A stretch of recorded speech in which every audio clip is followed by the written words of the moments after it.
Hey folks, today we're going to perform a repair. I got this TEAC A-170S cassette deck for free. When did I get this? Last week, I think, sometime? And that would be in February here. This thing needs some help. It's not in bad physical condition. It's a little bit dirty. It's a bit dusty inside the cassette mechanism there, which I need to clean off. The only thing that I find strange is these meters. They look almost like they're corroded or something. I've never seen that happen to a meter before. But the lights work, the motor runs. I tested this on an output, and I do hear sound coming out. I hear an output, a little bit of motor noise and an output, and it does not sound like the heads are bad. I've had some cassette decks that are built into BSR record changers where you'll hear like a hash in one channel. I don't hear that coming out of this. I think this thing is going to work. The motor runs, the spindles do not spin. So that led me to believe that there was a belt problem, and indeed there was. I opened up the bottom yesterday, and the belt has turned to goo. And it was the kind of goo that would get all over your fingers, and it's really nasty. So I'm going to be wearing gloves later as I work on this. But we're going to repair this because it is probably going to replace a cassette deck I have. This is what it's replacing, this black plastic crap era Technics cassette deck. This thing, while it works okay, it has some issues with the auto tape type select, which is probably just the contacts up there. That can be fixed. But getting the belts changed in this is a royal pain. So I was originally going to fix this up and sell it to a friend, but they backed out of the deal. So this, I don't know what I'm going to do with this. Probably going to give it to the thrift store or something. But this is what the TEAC is replacing, is this. One of the main reasons I have chose this TEAC over that other Technics deck is the serviceability angle. 6 screws on the bottom here, and it comes off. And of course we're going to ignore the warnings because I'm a qualified technician, and I use the word qualified very loosely. In that I've fixed stuff before, so I know how to not shock myself. Now all you have to do is take these 6 screws out, and you're in the machine. So let me do that real quick, and I will show you the main reason why I'm keeping this machine. Okay, so we just take the service panel off. Well, I say service panel, it's the whole bottom case. So that just comes right out. And you have access to the mechanism, and look how much is adjustable. You've got a trim pot right there for play. I guess that's playback speed or something. You've got a bunch of trim pots here, a couple of trim pots there. And here's the cassette mechanism. Look how easy that is to get to. You don't have to really undo anything but this flywheel here, and you have access to just about everything. As you can see, the belt is just gone on this. I'm going to be putting gloves on before I even touch any of this. That's the motor that runs the cassette drive, and it has a little bit of rubber on the side of it, as you can see there. So it's very easy to service. All I have to do is take this off, and I'm pretty much in. So what we are going to do is replace all 3 belts on this machine. There is, let's see, there's one that goes to here. There's one that goes around this, which I believe went on the cassette drive there. I'm going to have to figure that out. We'll have to take it apart and look at it, but first I'm going to get some gloves on, because this truly is nasty. Got my gloves. So first thing we probably need to do is take the flywheel off here. Get a smaller size bit. And we'll do that. Now, changing belts in a cassette deck is probably going to become the norm if it isn't already in terms of maintaining these things. I noticed they put hot glue on these screws, so that's a very good idea for them to do. There's washers on these, so be careful with that.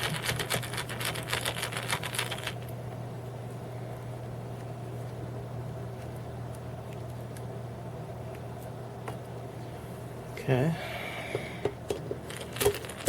There you go. Once you pull this plate off, you have full access to the belts, it looks like. Or That's at least the way it first appears to me. We left the washers on the screws, so take this off. It looks like... oh yeah, we've got belt just all over the place in there.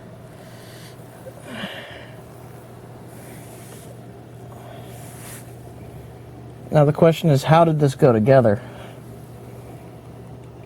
This belt looks like it goes around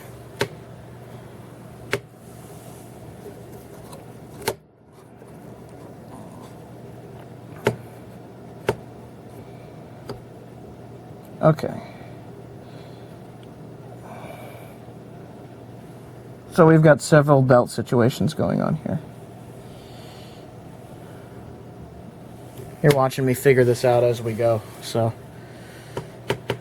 don't mind me here. Okay, first thing we need to do is remove this belt, so let's take this flywheel off.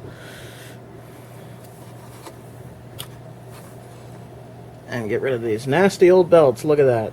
Yucky. Yucky, yucky, yucky. Alright, so let's put those on this box over here. So then we need to remove the old belt material from this. Yeah, this is... see, it just comes off. It's just disgusting. Yuck. It just turns to goo. It's nasty. Ugh. So what we're going to do is use some isopropyl alcohol and try to clean this off.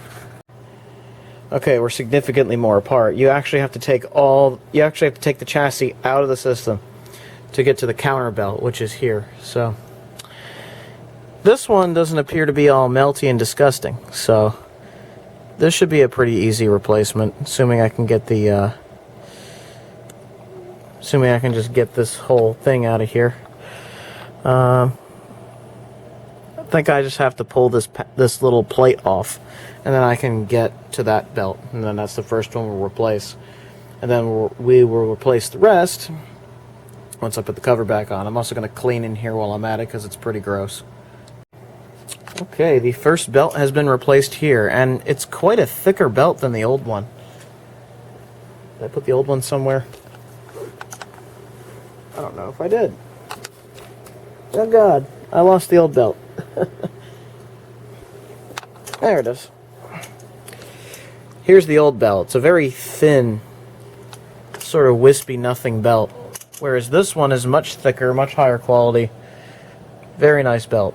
And it works, as you can see. Counter advances. There you go. It looks like these meters are replaceable. The what lights them appear to be just these little light bulbs here. So I suspect down the road I'm going to have to put LEDs there. At least they mounted most of the wiring for that to the terminal strip, so it shouldn't be that bad to work with. Access to the faders is pretty easy once you take this off. You can just spray contact cleaner in there. Got the counter belt on. Now I just got to get the top cover back on. And I think once that happens, we're in business. The mechanism in here looks pretty good. Moves nice and freely, nice and smooth.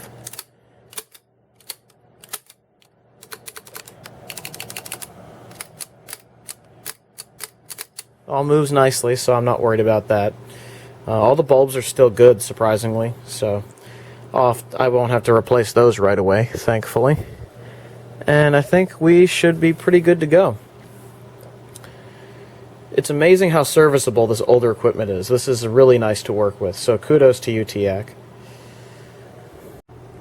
Okay, I cleaned the contacts in the faders with some deoxit while I was in there, just because I figured it was convenient.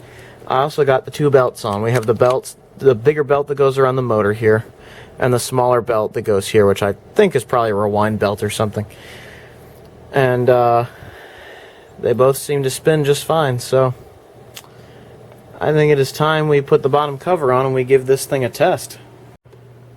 Okay, I've got this thing hooked up. I got a flashlight inside the transport, and I have it hooked up to my stereo because that was the most convenient thing, as these cables were just sort of sticking out. And before I clean anything else, I'm just going to make sure that this works. So first is to turn it on. So the meters go there. I have the output all the way up. Let's try the transport mechanism and see what happens. Hey, look at that. Fast forward. How about play? I hear some motor noise out of the speakers, but otherwise we appear to be in action, so I gotta swap the speakers over to the other ones. Let's do those speakers instead. So now I think our best option is to try a tape. So I've got a sacrificial tape here. It's just a Type 1 tape that I don't care a thing about. Let's see what happens.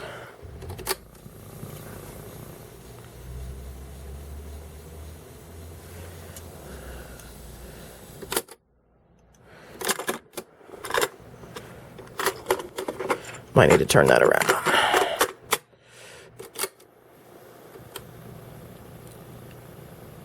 Is it spinning the wrong direction? That's very weird.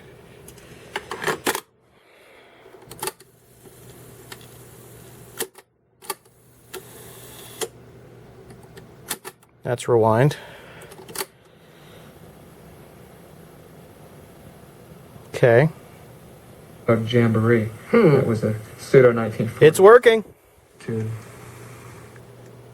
It's all exciting. It's exciting. Well, here, this is exciting too. How about sing and play another number by Strauss? Gershwin. By Strauss, by Gershwin? Yes. Okay. It's called by Strauss. Dolby works. This song shows off the sense of humor of both George and his lovely wife, Ira. Yeah. Let's make sure it isn't eating the tape, and it's not. Appears to be working fine. It's written. What period was this? This song was written in 1936 for a Broadway revue called The Show Is On. The show actually was directed by Vincent Minnelli. And the Gershwin brothers used to sing the first phrase of this song at parties. And it was not a complete song, it was just a throwaway gag. They'd come to California to write the score for the movie Shall We Dance? Yeah. And Vincent Minnelli sent them a wire asking them to finish this song for his... I believe we have success, guys. We have a working TEAC A-170S, which is good news for me. That means I can get rid of the other Technics. That's a much lower quality deck. This one is built pretty darn well, and I'm quite happy with it so far. New review, and they did. Huh. So Liza's dad is responsible for this number. Sounds pretty good, too. No complaints about that. So let's rewind that.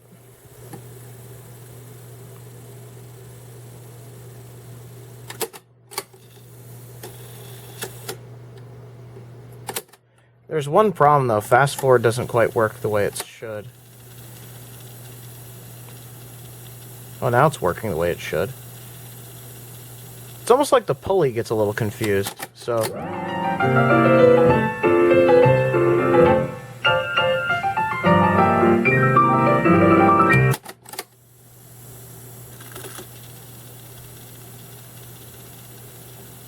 It's almost like the tape's going the wrong way. Wrong kind of thing. That must be great with a band or an orchestra. I bet you do it. Do you do that in your show? Yes, I did it with the San Francisco Pops one night, that song, and Oh, my goodness. loved it. Oh, to hear all those violins sway. Yeah, and everybody swing. go- Yes.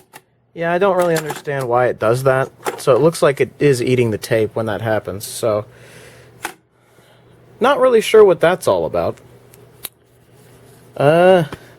So it's semi-successful. It kind of works, but for some reason, when it plays, it goes the wrong direction. I don't understand that.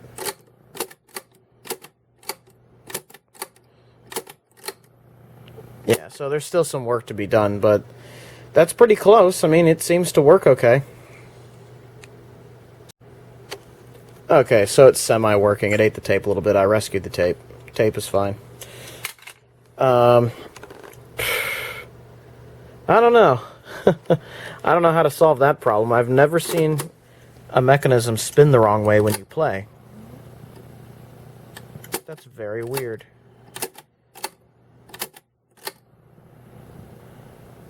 I'm going to have to get to the bottom of that. That's very odd. I don't know if there's a way to reverse the direction of the motor or what. Or maybe if I put a belt in the wrong spot. I have no idea. No idea.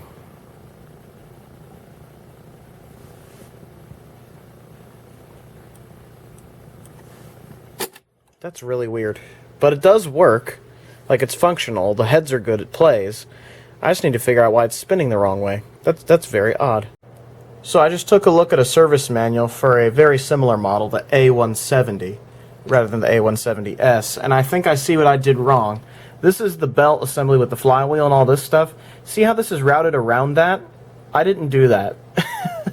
So I gotta open this thing back up and correct that problem. I think that is probably why it is playing, the playhead is going the wrong, or the play spindle. Let's start over. The spindle, when I press play, goes the wrong way, and I think that's because this belt is going around this side, like that, rather than going around like it is in the picture. So, thank goodness for service manuals, right? Would have been lost without that, because I'm not very mechanically inclined at the best of times when it comes to belts and things like this. Because if I don't see how it was originally done, and I don't see it working, I don't always understand it, because I'm not the most seasoned repairman in the world. So things like this trip me up sometimes, but somehow electrical stuff doesn't. But anyway, service manual solved my mystery here, so that's what we're gonna do. Let me open this back up and fix it again. Yeah, you see what I did there, how this belt's on the outside? That is definitely not what you want to do. You want to route this through the inside of the belt there. So it's more like this. Yeah, that was just a minor hiccup on my part.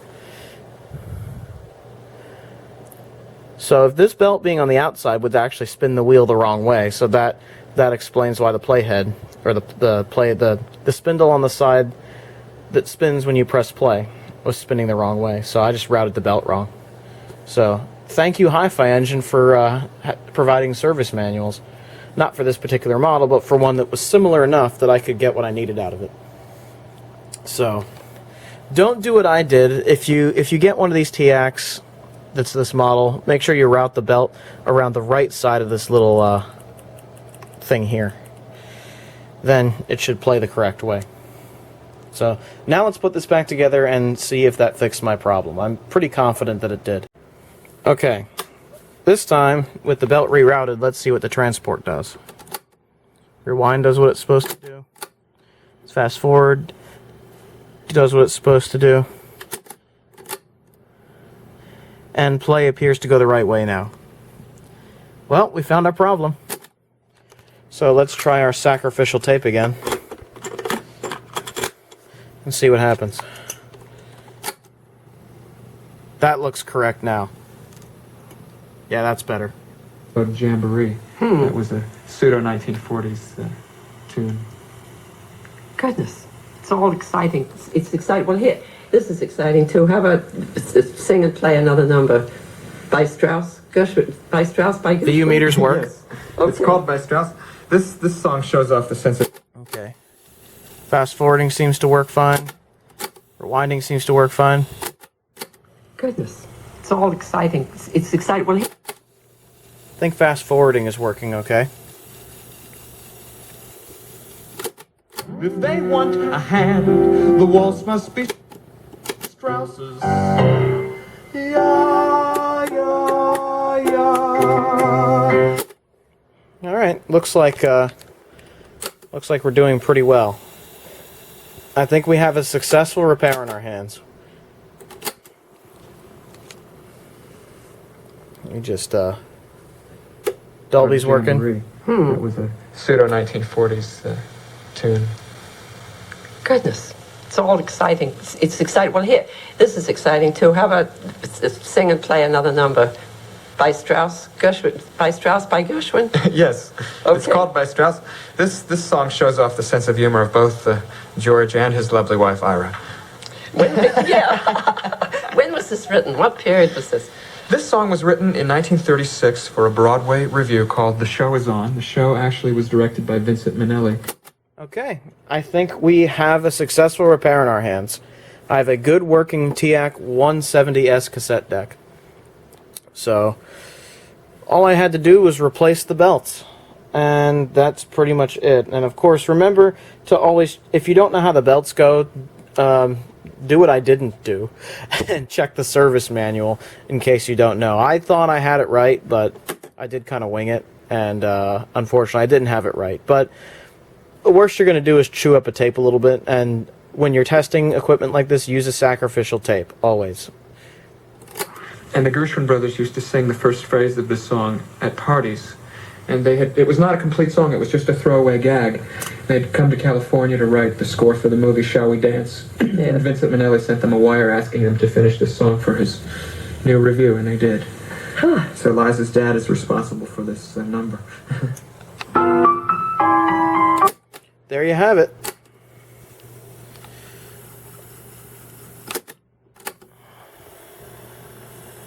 That's a fast rewind. Holy moly. There you go. Successful repair of a TEAC A-170S. I'm glad to have finally got this thing working. Well, actually not finally. I got this thing working basically almost right away. It just took the belts getting here for me to get it working. So anyway, I hope you enjoyed seeing me repair some audio equipment. That's something I haven't done in a while, and I plan to do more eventually. It's not very often that I get to do this, but I wanted to get this deck working in short order, and I did. So this has been a fantastic experience. I'm going to enjoy this cassette deck a lot, I think. I haven't had one this old before. This is from like 75, 76, I think. Maybe somewhere around there, something like that. And it's nice to actually have one that looks a bit like a mixing desk. It's kind of cool.